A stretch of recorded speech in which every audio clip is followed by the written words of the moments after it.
ma'rifiy suhbatlar.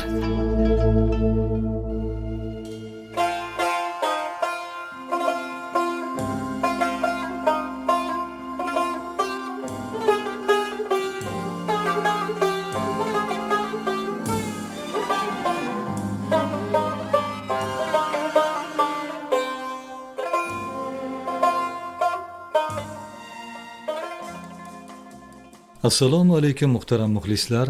Ma'rifiy suhbatlar eshittirishi taqdimoti bilan mikrofon qarshisida Ma'murjon Abdiyev. Bugun komillikka eltuvchi yo'llar haqida suhbatlashamiz. Suhbatdoshimiz filologiya fanlari doktori Nodirxon Hasan.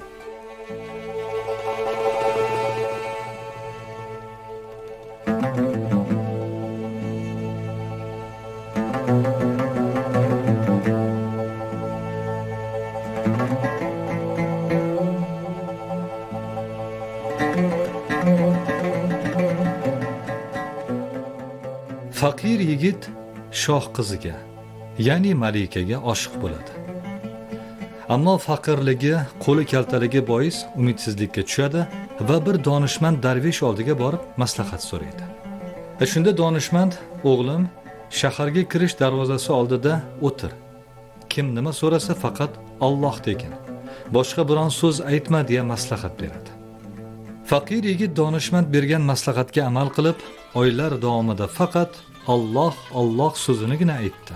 Boshqa biron so'z aytmasdi. Bu vaqt oralig'ida darvish uning yeb ichishi, kiyimidan xabar olib turibdi. Vaqt o'tib, faqir yigit mashhur bo'ldi. Ovozasi podshohgacha yetib bordi. Podshoh darvishni chaqirib, faqir yigit haqida so'raydi va uni oldiga olib kelishlarini aytadi. Shunda donishmand buni iloji yo'qligini, ya'ni yigitni olib kela olmasligini aytadi. Chunki bu paytga kelib tinimsiz zikr aytgan faqir yigit davrning yetuk kishilaridan biriga aylangardi. Podshohning esa faqir yigit haqida bilgisi keladi va o'zi uni oldiga borishga qaror qiladi. Shoh yigit oldiga kelib, "Kimsan? Nima xohlaysan? Nima darding bor?" deb so'raydi. Faqir yigit esa faqat "Alloh, Alloh" deydi va boshqa biron so'z aytmaydi. Kechqurun yigit darvishning oldiga borib, shoh uning oldiga kelganini, savolga tutganini aytadi va endi nima qilish haqida so'raydi. Shunda darvish shunday javob beradi: "Shoh senga qizini berishini aytmagunicha biron so'z aytma." Kunlar o'tib shoh yana faqir yigit oldiga keladi va uni savoliga tutadi. Javob ololmagach, "Xohlasang senga qizimni beraman, faqat darding nima ayt" dedi. Shunda faqir yigit unga javoban shunday degan ekan: "Men shu paytgacha seni qizingga yetishish maqsadida zikr aytdim. Bugun uning amri bilan shohning o'zi meni yonimga kelib turibdi. Agar uning ishqida zikr aytganimda bilmadim, menga nima mukofotlari bor edi. U karami keng zotmi. Endi uning ishqidan boshqa ishq menga kerak emas. Endi faqat ungagina hamd aytaman, unigina zikr qilaman." Ibodatlar orasida zikrning ahamiyati ulkan. Allohni zikr qilishdek qalbga taskin beruvchi ish yo'qdir. Alloh taolo marhamat qiladi: "Ey iymon keltirganlar, Allohni ko'p zikr qilingiz va erta-yu kech unga tasbih aytingiz." Ahzob surasi 41-oyat. Zikr Allohning yerdagi jannati. Zikr kishini ruhoniy kasallik, mashaqqat va iztiroblardan xalos qiladi. Zikr najotga yetish uchun eng oson yo'l deydi allomalar. Yassaviylikka ko'ra solik zikr chog'ida zikrullohning shiddatidan terlaydi va undagi tariqat nopokligi faqatgina ana shu ter suvi bilan yurib oqib ketadi. Tariqat nopokligi, ya'ni insondagi axloqidagi yomon illatlar muriddagi nopoklik hisoblanadi. Zikr qilish, ya'ni zikr bilan mashg'ul bo'lish tariqatning bosh asoslaridan sanalib, sayr-u suluk martabasidan zikr jarayonisiz, ya'ni zikr mashg'ulotidan o'tmay turib aslo o'tib bo'lmaydi ushbu martabadan.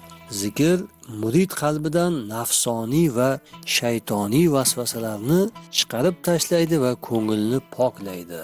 Zokir qullar, ya'ni zokir bandalar Qur'oni Karimda ham madh etiladi. ertayu kech u zotni poklaydigan kishilar bordirki, ularni na tijorat va na oldi sotdi Allohni zikr qilishdan mashg'ul qila olmas deyiladi Qur'oni Karimda. Imom G'azzoliyning yozishicha, haq rizosi uchun yig'ilib zikr qilganlarga osmondan bir munodiy kelib, gunohlaringiz mag'firat qilingan holda o'rningizdan turingiz, shubhasiz gunohlaringizni savobga aylantirdim degan nido kelar ekan. Yana Anas ibn Malik aytadiki, qayerda zikr qilinsa, o'sha joy atrofidagi barcha joylarga faxrlanar va 7 qavat yer uni mujdalar ekan. Qur'oni Karimda yozilishicha, soliklarning dillari Allohning zikri va Qur'on tilovati bilan yumshaydi va Alloh zikr qilinganida ularning qalblari titraydi. Natijada ularning iymonlari ortib, Parvardigorlariga bo'lgan tavakkullari ortadi deyiladi. Mutasavvif olim Qushayri deydiki, zikrning quvvati qalbni egallasa, qalb muhodara, ya'ni haqning nazdida huzur, halovatga erishadi. Natijada unda kashf holi paydo bo'ladi va bu qalb zikr orqali muhodara, ya'ni huzur maqomiga erishadi. Dar haqiqat zikr haqqa olib boruvchi yo'lning bosh asosidir. Zokir bo'lmasdan haq vasliga yetib bo'lmaydi. Qalban zikr bilan mashg'ul bo'lgan solik albattaki qilgan zikrdan zavqlanadi.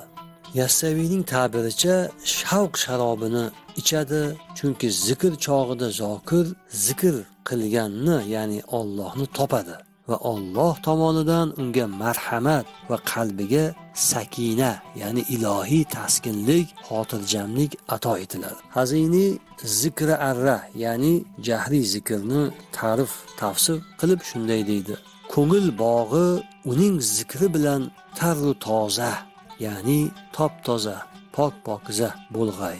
U, ya'ni arra zikri isyon tikanini o'stirmas, ya'ni insonning qalbida haqqa nisbatan isyonni to'sadi. Arra zikrining fayziga bog'langach, ko'ngil sahifalari g'am, g'ussadan qutulgay. Chunki ruh bu zikr bilan ma'naviy fathlarga mazhar bo'lur, ya'ni erishur. Zero arra zikri Hazrati Mavloning mushohadasiga imkon beradi. Dar haqiqat arra zikri haq dargohining ochuvchisidir. Har kimning ko'ngliga bu zikr ta'sir qilsa, kecha kunduz uning qiymatini biladi. Bog'dagi gulning qiymatini bulbul bilur, qarg'a quzg'un esa qayerdan bilsin, deydi Hazini. Yana Imom G'azzoliyga ko'ra, zikrdan zavqish faqatgina unsiyat va muhabbatdan paydo bo'ladi. Unsiyat doimiy horg'inlik va uzoq davom etgan zahmatlardan so'ng hosil bo'ladi. Nihoyat solik zikrga to'sqinlik qiluvchi hollardan xalos bo'lish zavqini tuyadi. Hazinining yozishicha, zokir ehson sohibi bo'lgan Allohni bordiyu g'aflat bilan zikr qilguday bo'lsa, bunday g'ofilona qilingan zikrga dushman bo'lib qoladi. Shu bois jonu ko'ngil huzuri ila Alloh deyish kerak, deydi Hazini. Zero Qur'oni Karimda ham qalban zikr qilishga da'vatlarni ko'ramiz. Parvardigoringizni ichingizdan yolvorib, qo'rqib, chin ko'ngildan, dildan ertayu kech yod qiling va g'ofil kimsalardan bo'lmang, deyiladi. Olimlarning qayd etishlaricha, qalb huzuri bilan qilingan zikr koni foydadir. Ya'ni foydali zikrdir. Zikrning avvali va oxiri bor. Avvali uns va muhabbatni talab qiladi. Oxiri esa uns va muhabbatni yuzaga keltiradi. Zikrdan maqsad ham oxirgisi, ya'ni unsiyat va muhabbatga erishmoqdir. Robbimizni zikri bilan xavf, beoromlik va g'am qayg'u bulutlari tarqaladi. Tashvish, xafalik tog'i parchalanadi. Yaratgan zotga doimo zikr aytuvchi kishi qalb sokinligiga erishadi. Tariqat amallari, shariat amallarini yanada mukammal bajarishga xizmat qiladi. Sodda qilib aytadigan bo'lsak, shariat amallarini hamma bajaradi. Tariqat amali esa shariat ahkomlarini to'liq bajarish bilan birga bir piri komil, ma'naviy ustoz vositasida hadis va sunnatlarda ta'kidlangan qo'shimcha nafl ibodatlarni, jumladan kunda ma'lum bir miqdorda Qur'on tilovat qilish, salovat aytish, zikr va tasbihlarga mashg'ul bo'lish, nafl namozlar o'qish, qo'shimcha ro'zalar tutish, sunnat odoblarga rioya qilish va hokazolarni bajaradilar.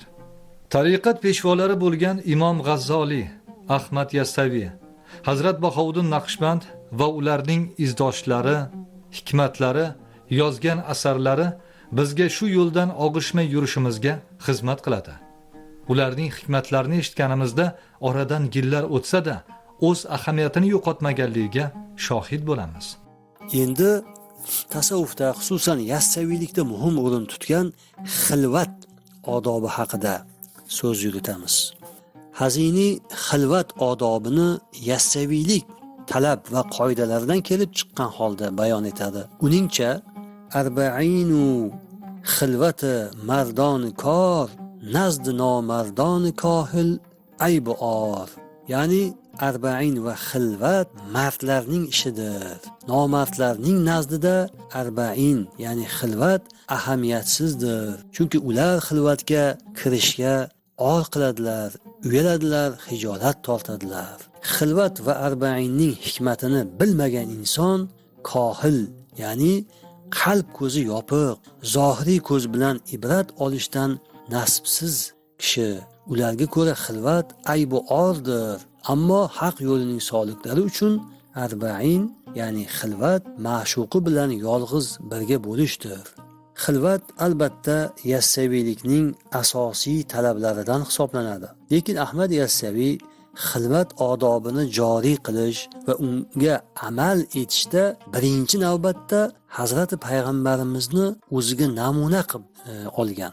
Buni Hazinining quyidagi so'zlaridan anglashimiz ham mumkin. Hazini o'z asari Javohir Abrorda bu haqda yozadi. Kamoli tasharru va tasannundan Rasululloh sallallohu alayhi va sallam 63 yoshinda dunyoyu foniydan rahlat etdilar va anzor mujohidin muhojirin ansordan g'or lahad ichina yashirindilar va ayoni uyunundan biz zarura nihon bo'ldilar va bu uzlatu xilvatlari ham sunnat kabi voqedir deydi Hazini.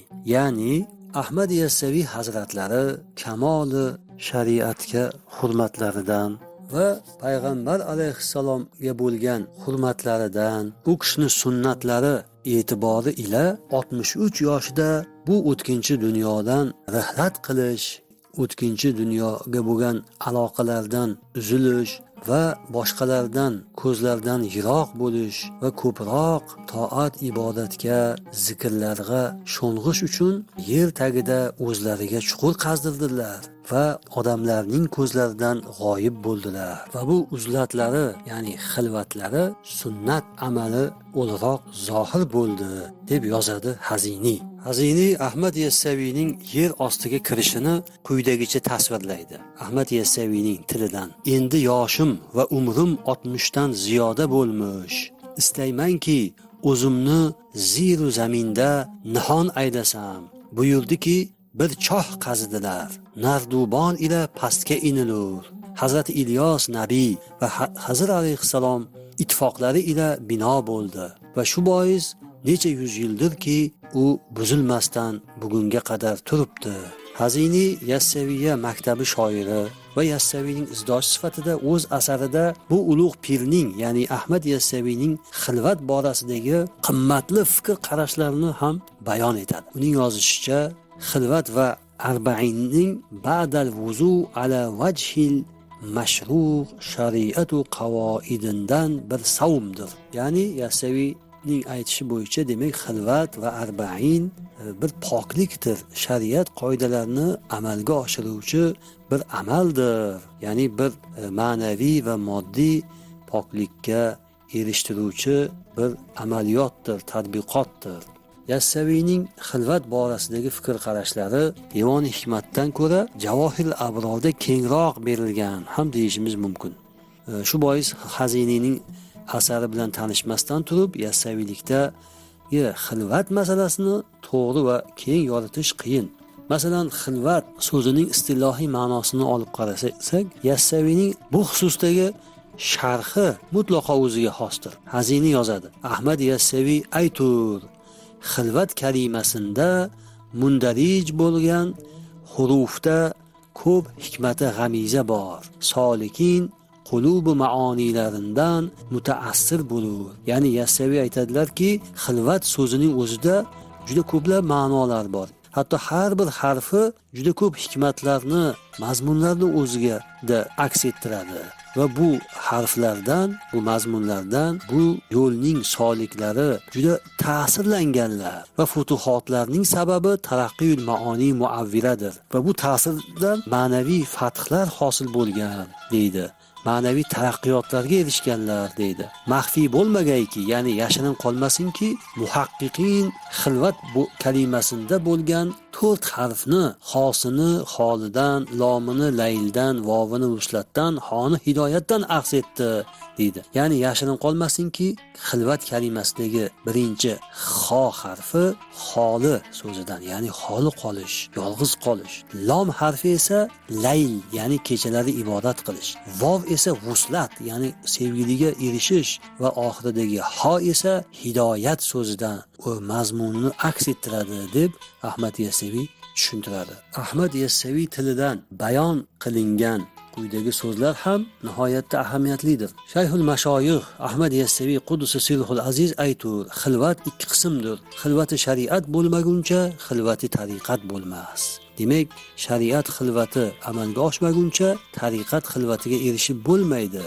Xilvat shariati haqida Abdulloh Tustari rahmatullohi alayh ayturki, muridning birinchi qiladigan ishi tavba qilishdir.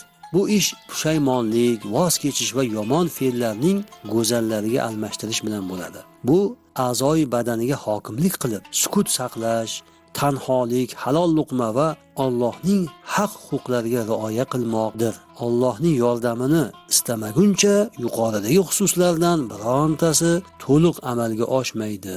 Shariat xilvati mabnidur, ya'ni shariat o'zida xilvatni saqlaydi. Boshlanishi xilvatdan, xilvat ustiga bino qilingan. Tavbai tamoma, ya'ni tamoman tavba qilishdir. Jami af'oli mazmuma, ya'ni yomon fe'llarni tark qilishdir va aqvoli ma'lumai mashumadan komil mukammal talqini ilaki sobit qolg'ay va mufid bo'lg'ay. Ya'ni ana shu yomon fe'llardan, yomon so'zlardan voz kechib, yaxshi mukammal bir axloqqa erishib, ana shularda doimiy davom etish kerak va ulardan foydalanish kerak va boshqalarga ham foydali zot bo'lish kerak deydi. Qur'oni Karimda marhamat qilinadi.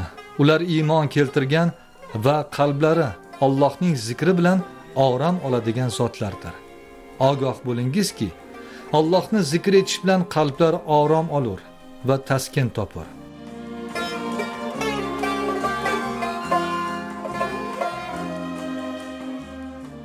Muhtaram tinglovchilar, tinglaganingiz ma'rifiy suhbatlar eshittirishi edi. E'tiboringiz uchun tashakkur. Xayr, salomat bo'ling.